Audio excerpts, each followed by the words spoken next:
The writer and the director of Lokah Chapter 1 breaks down the film with Baradwaj Rangan. I'm checking out part 1 of the reaction. If you haven't seen the original, I'll put the link in the description. Check it out there. There's a reaction or a substitute. I'll be pausing in there, talking, sharing my thoughts. I've heard a lot of insights were shared, a lot of things that went behind the inspirations, and be a really cool conversation to hear. Now, I did my own scene by scene breakdown of the film. If you haven't seen it, you can check it on the main channel here. But without any delay, let's have a look. Hello everyone, I'm delighted to have with me Dominic, Arun, the director of Lokah, and Santhy Balachandran, the co-writer. I think I worked on more than the writing, so that is why we added the dramaturgy credit. But I think it would have been easier for people to probably understand if we had just given a co-writer credit. I don't know. No, I mean, basically you worked on the writing fully. Yeah, from the beginning. From the beginning. It was Dominic's original idea that, what if there were supernatural beings that lived. Her name is, it's written Santhy. So I was just saying Santhy. I was writing wrong. It's Shanti. Like, maybe different spelling, but yeah. Amongst us, and he started developing it, and then we've had a very good working equation from the time of Tarangam. So then we started discussing things together. We had another friend also who was initially part of the writing, and he's still part of the writing team.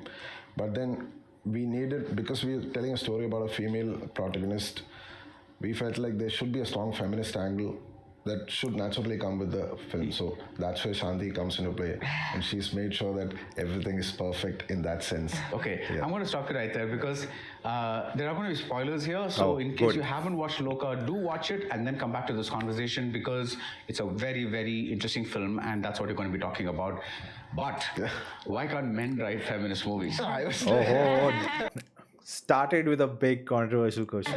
No, after all, I'm a man. My thought process is going to be it's going to be like, I don't know. I just wanted it to be perfect in every sense with the characterization of Chandra. Okay. So I see, when you write a scene, I just make sure that everything lands properly in the scene, the humor, That tells you the dedication.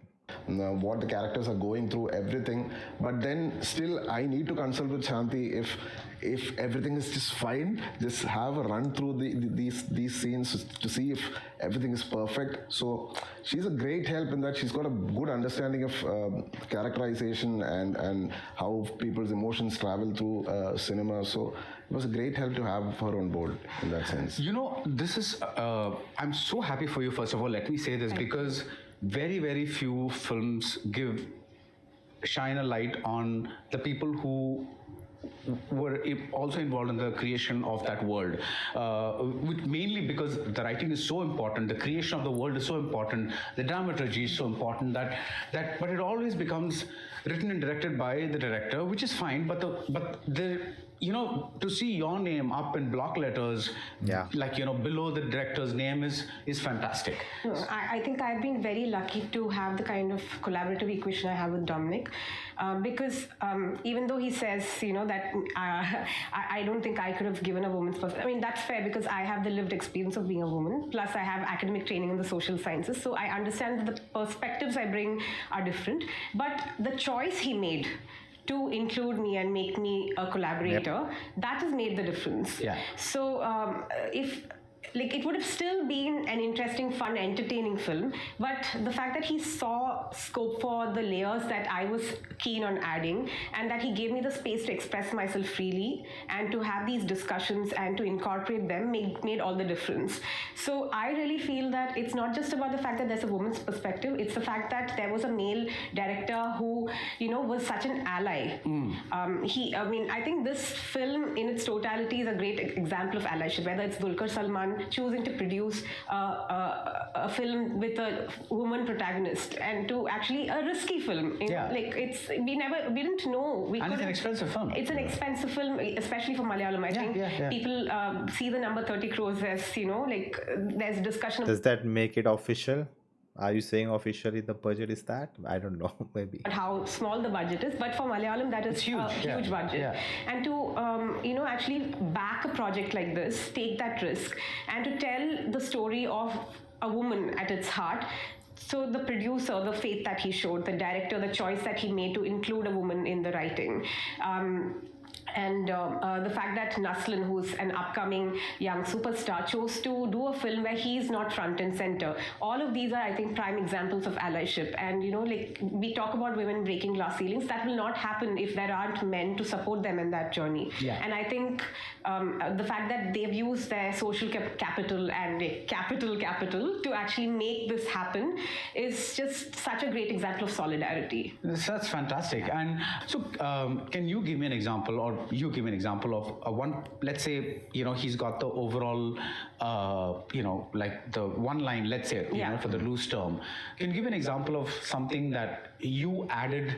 I'm sure there are many, but like a couple just to say. I think Kathanar, so when we go to the backstory, so the traditional story, of course, is that the Yakshi was, the word in Malayalam is Talakkiga. Kathanar Talachu. Talakya essentially implies control, Now we are getting into some meaty stuff, which I'm very excited. And the Yakshi myth really has to do with control of female sexuality, agency, and power. So the idea of a priest, a male patriarchal figure, a religious figure, coming in and converting Neeli into a good person did not really sit right with me. So when we were doing we had a lot of arguments.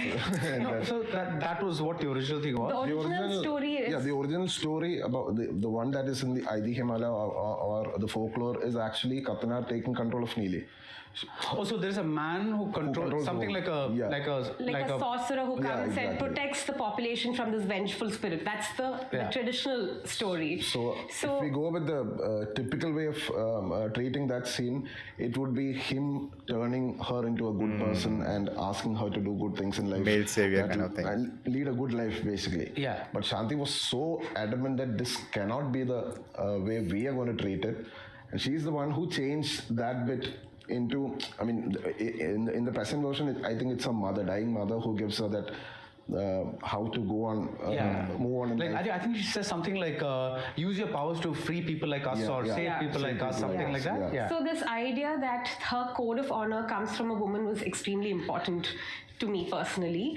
I know it could be a cliche. I'm sure there are lots of scenes. I actually liked that scene a lot because that kind of gave us a moral compass and it's kind of the Rocky Bai scene, right? The mother tells him that how, not Rocky Bai did it first, but there's so many films where mother characters become a figure and their promise is everything that the son or daughter has to, think and go live their life on.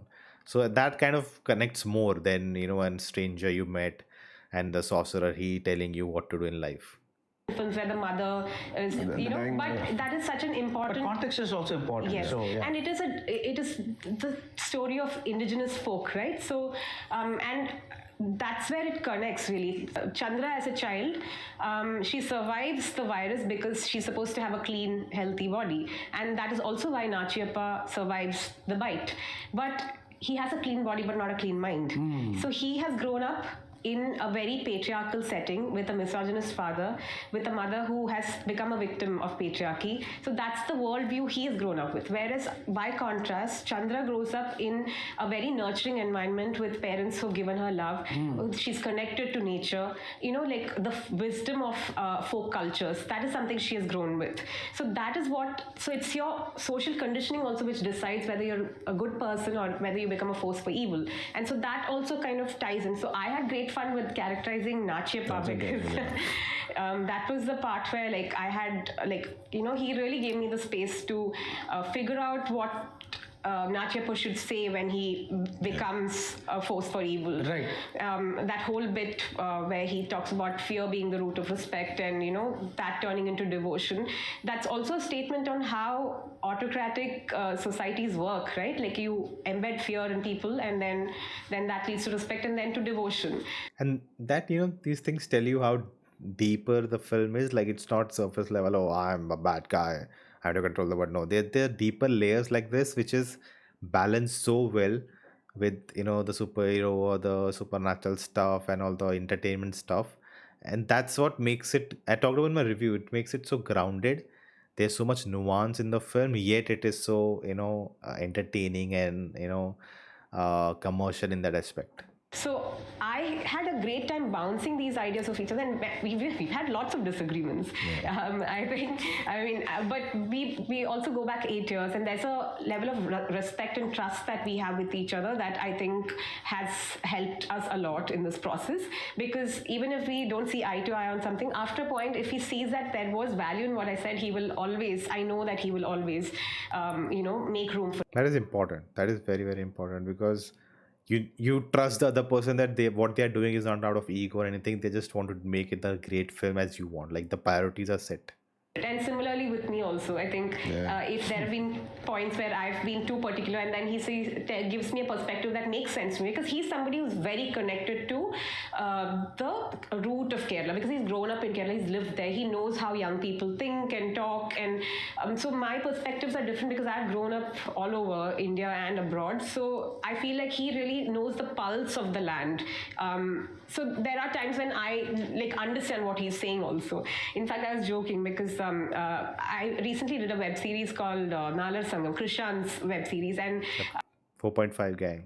there's a line in it which is like That's just out, right? That's just out. So it released concurrently, actually. So it's basically 4 or 5 thugs who go to a writer, and he's writing their life story, and he takes creative liberties and makes up stuff. So one of the characters at one point is like, "Don't you think that's politically incorrect?" And the writer says, "Do you want political correctness or fun? You can't have both." So it's very tongue in cheek. So I think sometimes That show is really cool. You should check it out on Sony. Oh my god, Sony Live. My review is out. You can check it on the main channel. Equation is that he's on the side of fun and I'm on the side of. I mean, obviously that it's not as binary as that, but it's like goes back and forth. Goes back and forth. And I think that's a tug of war that I think everybody who watches movies kind of has. It's like sometimes you don't mind a bit of like something being a little politically incorrect because that you're getting the entertainment quotient, but then sometimes you're like, where does that line? And it's a little tug of war, I think, in everybody. But before we proceed, what is your state of mind right now? Because you make Tarangam, and then so there's this new boy made a movie, whatever. Then like years pass, and then suddenly you made this blockbuster, and everybody's talking about it, and people can't talking about it, and it's running full houses in Kerala, and it's beaten all these records, and like it's running well in Tamil Nadu, it's doing well in Telugu, I think, as well. What's it like? I'm not very sure of how to feel right now, because I wasn't expecting anything like this. Because I knew that we are going to give something new to the audience. There is some freshness in our film. There is an element of experiment that's going in the film. I didn't know he has done a movie before. I don't know about that film. But it is packed in a commercial way, I felt. So it might click with the audience. It might be a safe film, but it's a big budget. So I just want the producer to be happy at the end of the day. But this kind of response was massive. I was like feeling, me and DQ were actually thinking, what the hell is happening? He was like, I've never had a response like this for any of the films I've acted in. This is even new to me. So we both new to this. I've not had this feeling yet. I've never had this feeling. So it's like strange to me, but it's happy. I'm trying to stay grounded. I know this is you are only as good as your last film. That's what B. Unikrishnan told me a few months back. And I feel that in today's scenario, that is true, very true. So... Okay, not to take this away from Lokah, but do you think that's true? You can stumble and make a good film again, right? Technically. Yeah. But that's not a thing. But you've been in the marketplace. You're only as good as your last film in the marketplace. Is what? Yeah, exactly. I guess he's talking about how we shouldn't let the success of one project go to your head. And I just want to stay grounded. You cannot take anything. I saw another video where he said that she's so good at articulating that I am unable to say, but she'll tell you what I'm actually saying. That's true. Grounded. So how long were you carrying this in your head? And what was the original line like? Because we had a couple of other scripts and ideas we were discussing. Who's we? I mean, me and her. Oh, right, okay, yeah, okay. Me and her, we had a few other scripts and. So this is like after Tarangam, you're like, what do we want to do next? That stage. Yeah, that's. I mean, I think both of us were a bit.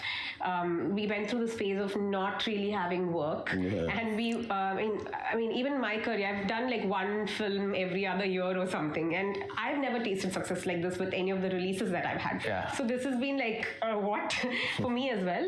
But at that point, we were working on a few scripts, and those almost got greenlit, and then did not pan out. Because one was a big film with another big actor, and right when it was about to take off, this lockdown and COVID happened, and then we couldn't do that film. Yeah. Then we worked on a very small independent film. Music video. Yeah. No. Oh yeah. the other Okay, one. the other one. That was also almost on the verge of getting greenlit, and we were going to make that film. Then something happened, and we had to. And that's such a inspiring tale, right? Like you have to keep working. Things will not work out. I'm sure the time it was like almost they got it and it didn't work out, they would have been so devastated. But you have to move on. You have to keep trying. You have to keep trying because you love this, right? You want to do it. So you have to keep going. Back out of that film. And after that, I go and meet Toby, every now and then, because we are two people who came to the industry almost around the same time, and he was also in Tarangam. he was also in Tarangam. So we Why there's so many people in this movie and I have no idea about. I have never heard about this movie.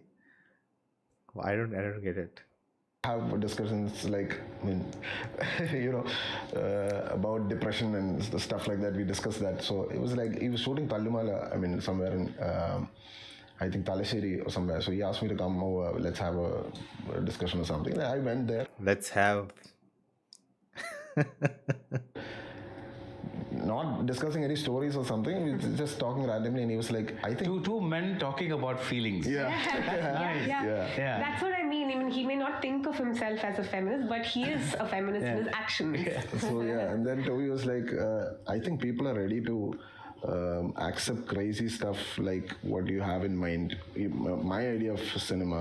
So I think you should try something right now. It's the right time. From there, I was traveling back to Kochi, and I had my friend Jitan also with me, and we were like, I think we should do a vampire film, something like that.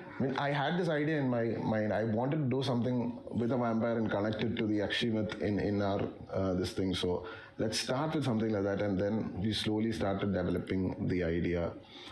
And slowly, it was, at that point also, it was a small independent film, because I didn't want, it was a female-centric film. It's going to be, we cannot afford a lot of budget for the film. So we thought very small, and the discussion started. And as soon as this, I think the most high I got while writing was connecting it to the folklore character. So that was a special feeling for me. And that is when I thought that, okay, this could be something. We could just maybe open up a big whole world kind of stuff. So that's when Nimish came on board, and Nimish was like, this is not a small film. We can't do this a small film. This is a big film. We have to do it. Nimish being the cinematographer. Yeah. So let me get this right. So you said, I want to do a vampire film. Yeah. And then connected to folklore. Bia really wants like all the detail, the timeline of what happened. I want that too. That's why I'm listening to it. And that combination became this. Yeah. But just tell me a little bit about that folklore again. So the original Yakshi is somebody that is imprisoned by a man. So basically the Yakshi myth is that there is a vengeful spirit who's bloodthirsty because she's been betrayed in love. And there's like class and caste connotations all over, because it's usually somebody from a disenfranchised community who becomes a Yakshi. And then Katanar, the figure of the priest, is somebody who comes to save the local population from her, because she inhabits lonely areas and crossroads, and then she just attacks men. So we saw potential in turning that Kind of a stree thing, right? into somebody who was doing good. What if she could be a protector? Was the first idea, I think. Yeah. Then the superhero angle slowly came from that. Yeah, and I think so. We've kind of paid homage to this idea of the woman at the crossroads in the scene where Nachyepa is introduced, which is why you see a girl in a white sari walking, and because the idea is that a lone woman is always either a threat to society or a threat to herself. You're either prey or predator. And in that scene, she's walking alone and she meets somebody who could be a protector, but instead has the makings of a That scene now suddenly has so many layers to it. Like, already the context of the narrative, you know what's going on, and that's really well done. Then there's a layer of the white sari and the whole context of crossroads, and she can be prey up like crazy. Like there's so much like, and then you expect the police to be the savior, but it's opposite and crazy. predator. So I think it's fun to work in those layers connecting to the original myth.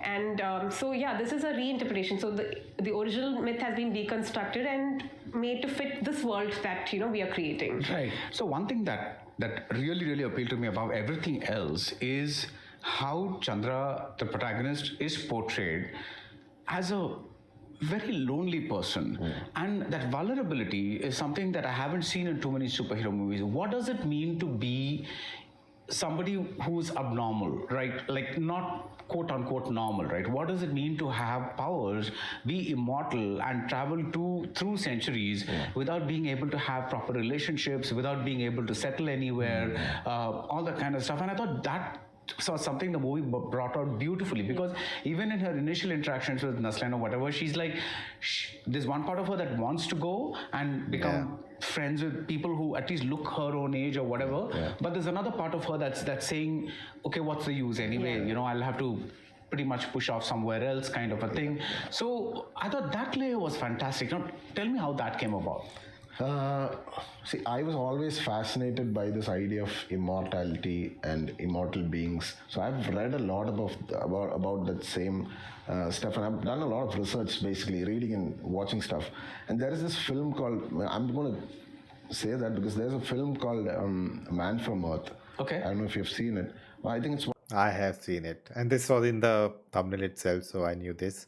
But that film, I think it was early days of lockdown. We had a Discord server where someone told me to watch it, and I think it was Andoga only, and it was crazy film. It's like a film which is just shot in one room or one house, you can say, but the ideas are bigger than the universe. Like that's what craziness like it. Like you can tell big stories and outstanding ideas and still make it in such a small space and small budget, and it was such. It's just people talking. That's it. If you haven't seen, I'll not spoil it unless they spoiled in the interview. But if you haven't seen it, definitely check it out. One of the best written films I've ever seen. Is it the 70s film? No, I think it should be early 90s. Okay. 90s. So the base concept was about a man who has been traveling through ages, centuries. He's at least 10,000 years old, and the pain that he carries and the things that he's encountered throughout his life. It's just a room. That film is based in a room, and it's a conversation. I was so fascinated by the film. I thought that this is so great. We should do something like this. We should at least take this, because we have a lot of folklore characters in our place which could actually connect to the same idea. Yeah. So that's where I picked it up from there. I mean, Man from Earth is one of my inspirations for Lokah, for the character. And while we were writing, I was thinking that, this woman should be super lonely. I mean, she would be carrying a lot of weight. She's never had a connection. Every connection that she's going to have is going to perish, and she's going to be lonely again. She's going to have a very difficult life. So immortality comes with a weight. I mean, so that was... there are few stories. I don't remember right now, but there are stories in movies where there is this part of this angle, but they don't even explore it. Like the idea that even if you look at Superman, like I don't think Superman, I think he kind of ages, but I used to watch this show Superman and Lois, and they could have explored the idea that they like he will outlive everyone. He'll outlive his whole family, his kids. Like they will grow or they'll die, and because they're humans and all of that, and he'll still be there. So I wish they had explored that idea, but they just went on different action. That's it. But yeah, I like this idea is not explored enough. The idea. I mean, I wanted to explore that, and to explore that, I thought, see, when she sees Sunny for the first time, I love that. I love that sequence personally. It's one of my favorite scenes in the film. So it's like she's seeing somebody who she was connected to, she was in love with. In a different time, she's seeing him again and I love how Kalyani is and Naslin, both of them have played that scene. Like she knows that it is not him, but he looks so much like him. Yeah. I could have a connection with him, but no. That's when she pulls the drape. So yeah, I mean, it was fun to explore that area. Yeah. And I like the fact that there are two I love that they're geeking about it. I so much fun. ways you could have written that. One is you show her seeing the picture, give the audience an image of the face, then show Naslin, which means the audience is immediately making the connection of, oh, this guy is reminding of her. But you choose not to do that. Yeah. That's a very nice choice, Yeah, actually, because you initially think something else, but then when she shows him that daguerreotype picture, I hope I pronounced it right, but that picture, that's when you make that's what really, that's an interesting choice. I think when you see that moment, you realize there is something is going on. Like it's not that first sight, fall in love. She's like deserted. She doesn't talk to anyone. That if she is getting affected by something and looking at him, that there is some connection. There's something else going on here. And when later you find the picture, that every dots connect. Feel like let the audience work with it. I mean, let them think, let them be involved in the film. Like I've been very surprised with a lot of messages that come to me. I mean, I've been getting saying that they've found out small details. Oh, this is why she looked at him like this. This is why. So that is any filmmaker's dream, because you put in small details, you put in subtle references, you put in subtle details in the film. So they find all these and they connect all these, and then they get back to you. I'm like, this is so cool, because the way she looks at Naslin first time they actually meet together in the auto. There is a moment of silence, and she looks at him for a brief pause and then tells him that, I understood that you're the guy who lives across. But what is that pause? Since she seen him up close for the first time. So things like that, I mean, I was super excited to read those messages here. Yeah, for me, what I really like the color scheme there, because his name is Sunny. Yeah. He's a sunny personality. He's wearing all sunny jackets, yellow, color. That was all intentional, right? Yeah. And she's like this goth person with. Tell me about the red. I think Dominic should talk about that. Because I was. As we started writing, I knew that the red is going to be a color. The streak of red in her hair, the jacket. Yeah, the first version was totally different. I wanted her to be in a little more girl with a dragon tattoo kind of look. But then when Kalyani came in, she was like, let's keep the long hair, because at least one trait of the traditional Yakshi, let's just place that. And then we had the idea of the long hair. And the streak, I think, was Nimish's idea. Let's put a little red streak in her hair also was Nimish's idea, I think. I think it was great fun working with the costume department on this, like figuring out the looks. Like we would keep sending images from Pinterest, and obviously like Nimish and Dominic have a... That's a very geeky term if you know like Pinterest. Like I don't know, maybe I got to know Pinterest because when you studied college and you understand you have to get visual references, so Pinterest was a big thing. But I don't know if how in the masses how much Pinterest is known. I assume many people use it. No, it's not that niche. Very similar sense of aesthetics, and it's very fun for me to sit up, because this is not something, I know nothing about cinematography. I'm like a tech folk, but to like watch them kind of figure things out, and how do you light this to achieve the effect that we intend, and how does this contribute to the mood of the film, to the atmosphere that you're creating. That's really exciting. And so the first time we worked with Nimish was on this music video which we did during the pandemic. It's called Oblivion, and we made it on a shoestring budget. So I wrote the concept and the script for that, and then he directed it, and Nimish came on board as the cinematographer, and Bangladesh production designer also collaborated on that. So that's when we realized that we had this. That's a good starting point, right? Like do something small like a music video, come together as a team and work on it, and then you can know like, okay, we can go and make a film also together. Chemistry between us. I had fun writing that, because when you write for a music video, you can write anything you want. Like it's not limited by the narrative structure of a film, right? So you can go to town with the ideas, and I really put in all the stuff that I'd learned from my anthropology and all of that. And it's easy to write because you can write whatever you want, but the execution of it is the difficult part.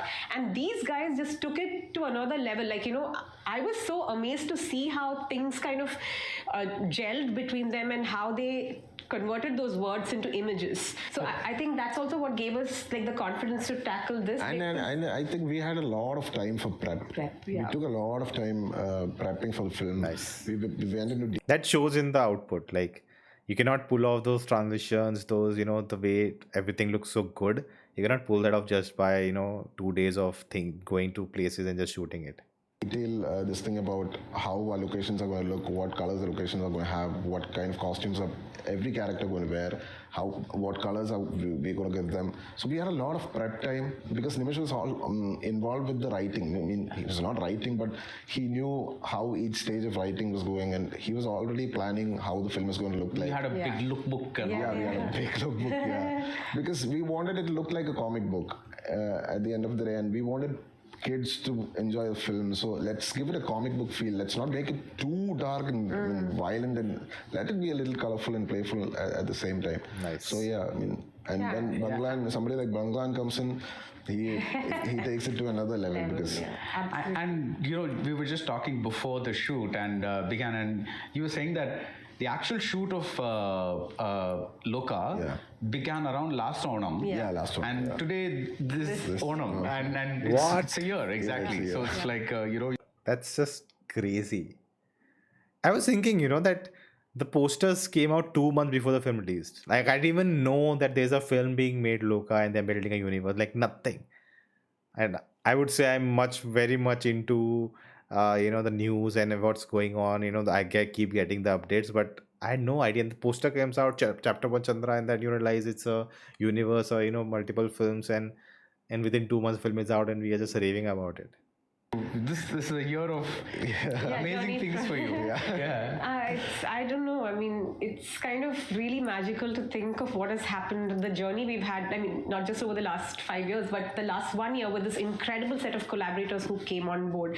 I think one thing that's happened is that everybody who came on set and became part of the project really owned it. And for that, the biggest credit I give is to Dominic, because he's the sort of person who really holds space for everyone's ideas and thoughts. And the shoot location, we had such a positive atmosphere. There were lots of men and women working together. There was a level of camaraderie that I've not experienced on other sets. And I think that made each person who worked on it really feel like it was their film. And that I feel like that love that all of the team because I've always felt like cinema cannot be a one person thing. It's never like that. I mean, Prince tells that it's always a collaborative effort. So whoever has come into this film, I mean, it's been magical for me when I look at it, because it's Nimish, even if it's Nimish, Banglan who comes in, Jittu, the art director, Melvi who came with the costume for costumes, Chaman, the editor, Don, the sound designer, Jake Spija with this amazing background score. After they all came in, it's like, okay, this is now my film. It's kind of that. I mean, it was so magical to see when we shot everything. I mean, we had a good reference for everything what we shot. I had a reference music in mind for what is going to happen here. And then we give it to Chaman, he turns it around, he gives a different perspective for the film. He made the film, the pace of the film changed when he edited, and I was like, okay, this is looking better. And then when it comes to Jake's, he elevates it to another level. I'm like, oh, this is so cool. And I was having a fun time working with all these people, and it's not just my film, it's our film. That's the mindset you need. The music, another thing that I really liked was, when superhuman things happen on screen, the general tendency is to give big brassy scores, right? It's like because that's what people, we are used to. That's a tradition. But here there's also that undercurrent of sadness that comes through, like in many scenes, and even with the big score. That's really. I think Jake's wanted to crack that first. That's the first thing that he wanted. He wants that emotional inner pain of Chandra to come somewhere in the score. So I think he took some time to crack it. Once he cracked that, then it was just magical. Because the only time we see Chandra as a character portray emotions when she's a child, and that portion was so important for people to feel connected to Neeli as feel connected Chandra. To Chandra as a character. And Durga, who's performed that sequence, has outdone anything I've ever seen. That's the child artist. I mean, she's not just like great with her body and her movements, she's also The action sequences, like the shout, the scream, showing the teeth, like it was so, like that's such a big movement, right? Because it's a big movement, it's a big interval block. You need to, like, if that goes wrong, nothing works. The whole sequence doesn't work. The whole intercutting between what's happening in the present to what's happening in the past, it just doesn't work if that performance doesn't work out. And it's so important, and that you give such an important thing. Like, you would assume if you take a different action, oh no, we cannot show, we'll show the backstory first and then we'll come to the present, and the interval block should be with the actress we have hired to do the main role, and we cannot show a little girl to be the highlight of, no. But they did that, and they pulled it off so well, and so, like, one of the favorite moments from me. like really conveyed the trauma the character goes through really well, and that is the root of the emotional layer in the film. And Jakes, and he really wanted to make people feel intensely for the character in that sequence, so that you relate to her more later when you see her as this very stoic figure who's lived for centuries and who's seen it all and has become numb. And I think that sort of understanding that he brought with his music has helped the film immensely. That forest portion really, like, I cried when I first saw it, because that portion I'd only heard separately and not watched it with like the final edit, and I saw it on the big screen with the final music, and really, like, it's such a peak moment in that film. And I think as a director, I feel like Dominic also knows how to place these moments at the right spot in the narrative. Even in the second half, when the cameos appear, like, how do you smartly place them in a way that elevates the graph of the film just when you feel like it might be dipping a little? And I think Chaman also has a lot to contribute in that. The interval portion right before. It's a very tricky sequence. I was watching it and editing, but I was like, this can go wrong in 1,000 ways, but there's just one correct way to do it, and Chaman Chaku did it. That scene, because it was not supposed to be as the way, it was not intercut. It was just the linear backstory going in.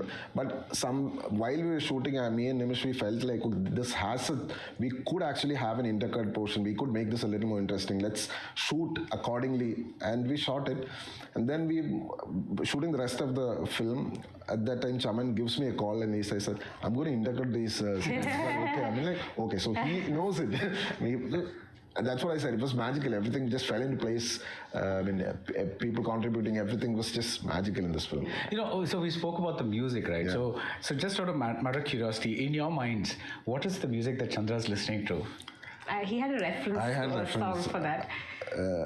Because even before shoot, I used to send Kalyani these songs. I was just telling her this is going to be what she might be listening to. Even when you're walking, the pace of this song is your pace. Yeah. So I think there was this track from Logan. I think the title track from the film Logan. The werewolf movie. Yeah. So I found it a very interesting. Oh, that's a fantastic film. I love that film. Yeah, I think it's one of the best superhero films. Yeah. So that's one track that I sent Kalyani and asked her to listen to that. And we even made. There is a song. There is a song that plays. She's listening to that. Yeah. At one point, I think comes off. And then we hear a bit of song, and then she puts it back again, right? What was the name of the girl who wrote that? Zeba.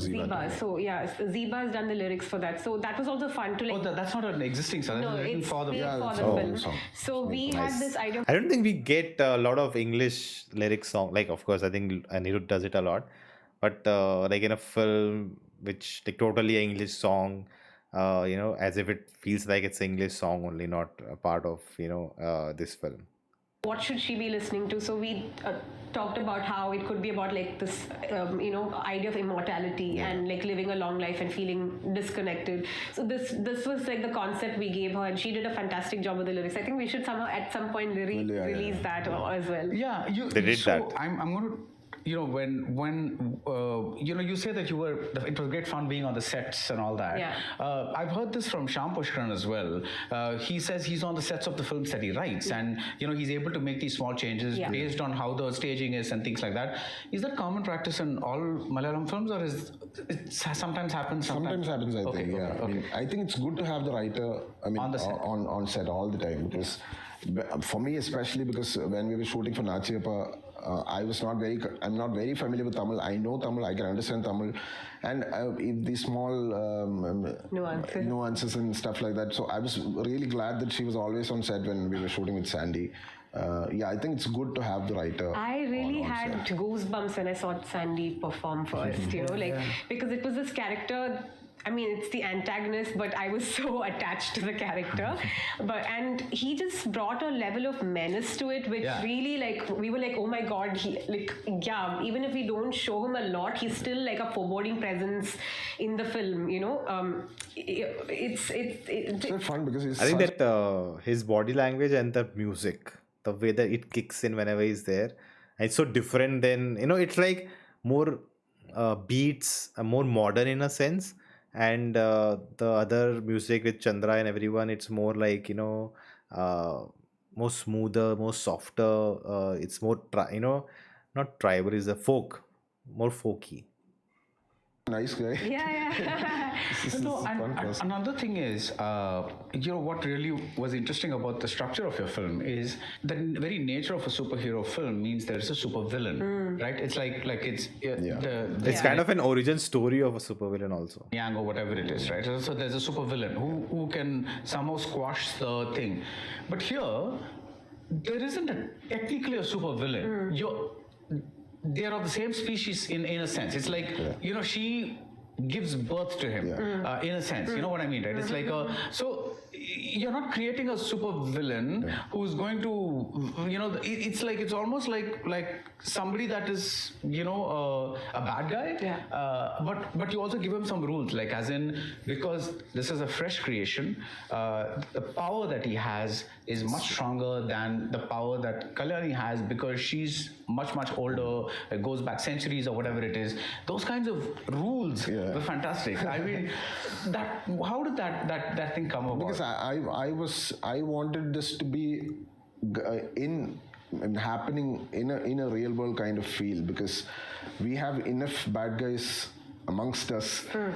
So that is so good. That makes me excited for the future films. We didn't have to bring a super villain in the first installment of the film. Yeah. I want them to appear in the upcoming films, but I think this film should have somebody from amongst us. We are bad enough. Yeah. I know we have bad enough people. That's a great idea. That was the idea, because we had a lot of arguments and discussions about this, because some of the collaborators, they felt like our villains should be a bit more stronger, bigger.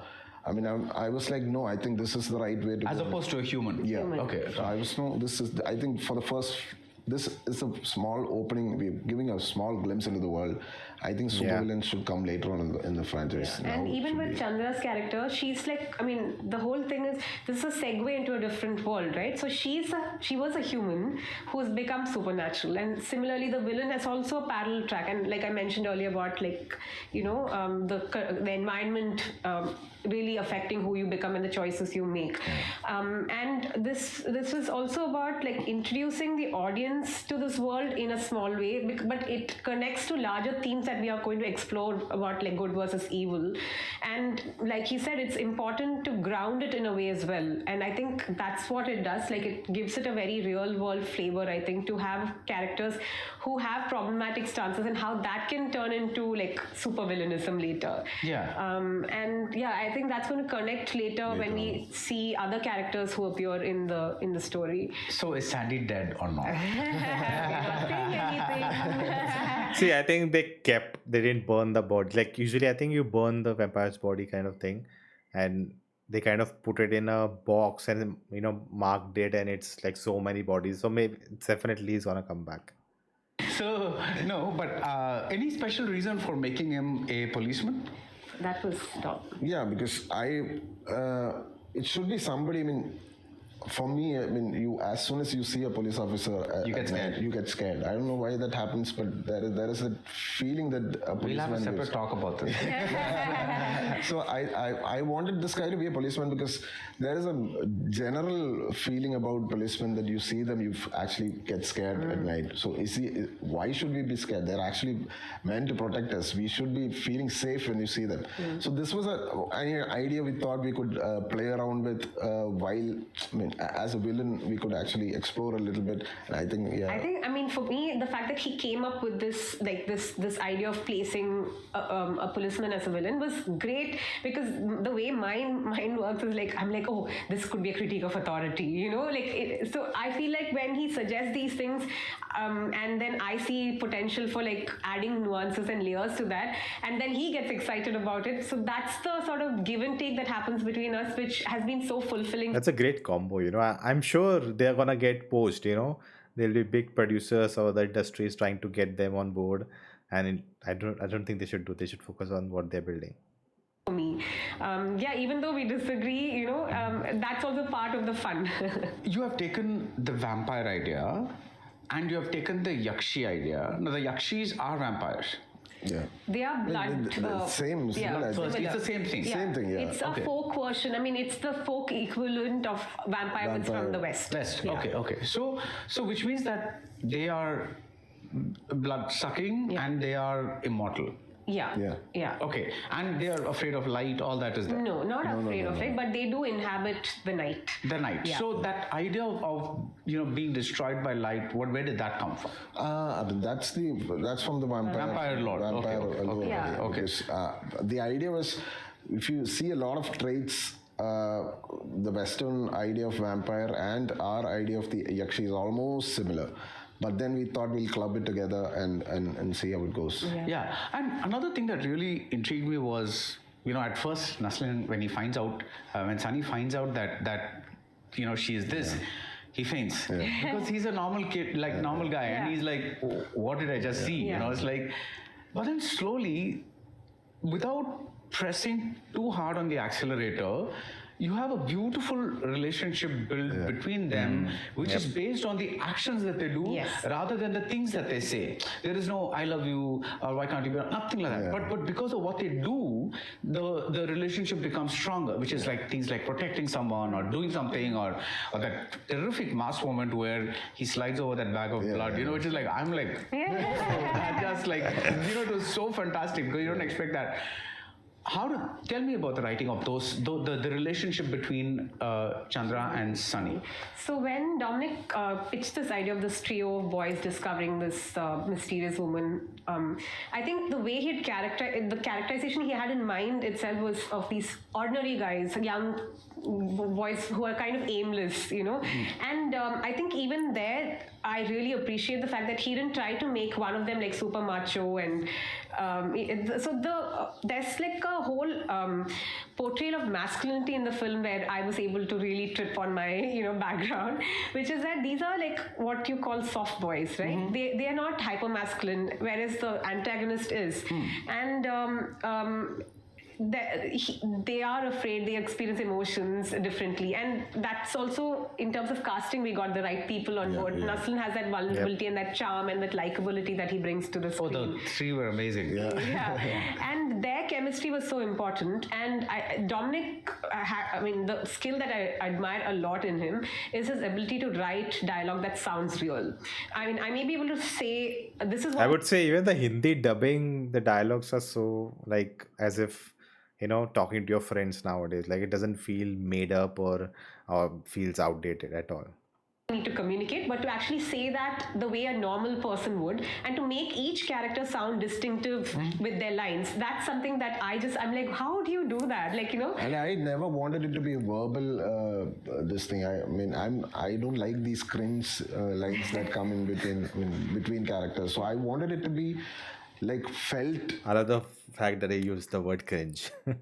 The connection to be felt without much lines. About them explaining their affection to each other, stuff like that. So I just wanted to be visually communicated. I think that has what happened. I mean, we've used humor a lot to actually, show that connection as well.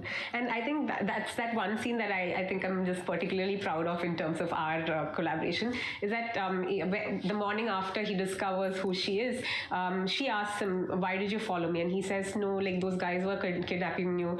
So she's like, so? And he says, yeah, so to like save you and like end your, like, you know, me. So that idea there of this conversation should happen came from me, but the way he wrote the lines made it so funny because it's an example of subversion, right? It's like not the damsel in distress. So that's the statement there. Like she doesn't need to be rescued. It's like, I think that's also what all women want. We just want respect. We don't need saviors. We just need respect. And that's the space in which Sunny is. And that's what really connects him to her. Again, like later on, like... I really like that scene because it also tells you Sunny's character, that he's not strong. He's not gonna take them down, you know. If he even have come there in time, he would have been beaten down. But he still, you know, first instinct was to go and try to save her, you know. So that tells you his character, that he has that purity, or he has that sense of, you know, responsibility, or say whatever it is. Like he knows something is wrong with it. It's not like he's in love and he'll do anything to protect her. That's not the case here. It's just something wrong happening, and his first instinct is just try to save, you know, someone.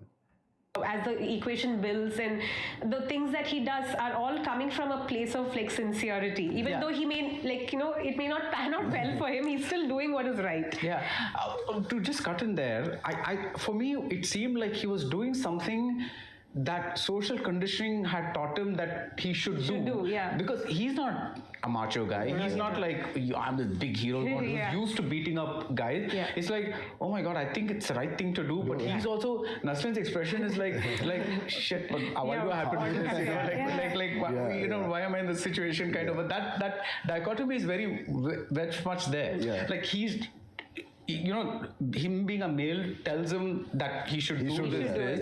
But he's also like, oh my god, I don't want to do this.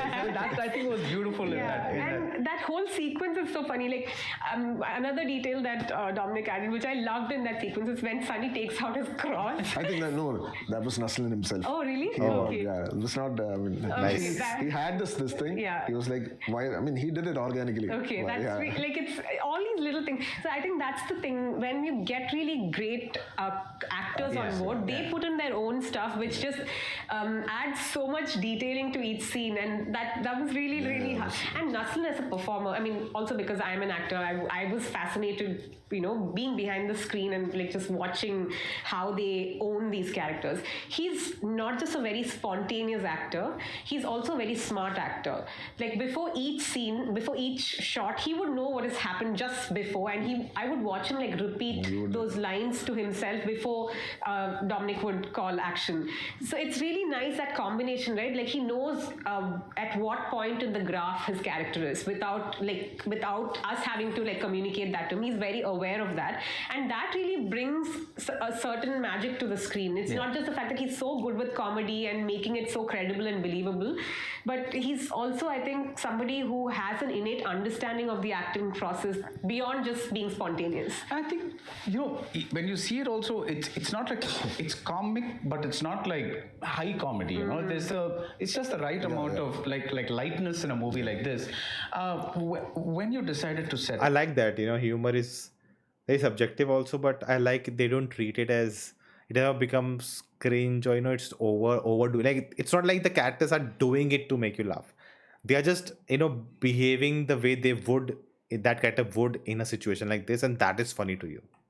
In a real world, you know, there are different kinds of real you can go to, right? It's like some people might ask, why does she need to live in a city? Why can't she live in a cave or some forest or something like that? Or, you know, why does she need something as practical as a virus to define this? Why can't it just be magic is magic? You know, why virus is science? Magic can be just a magic, you know? How did you answer these questions to yourself? First thing was, I wanted it to look and sound as real as possible.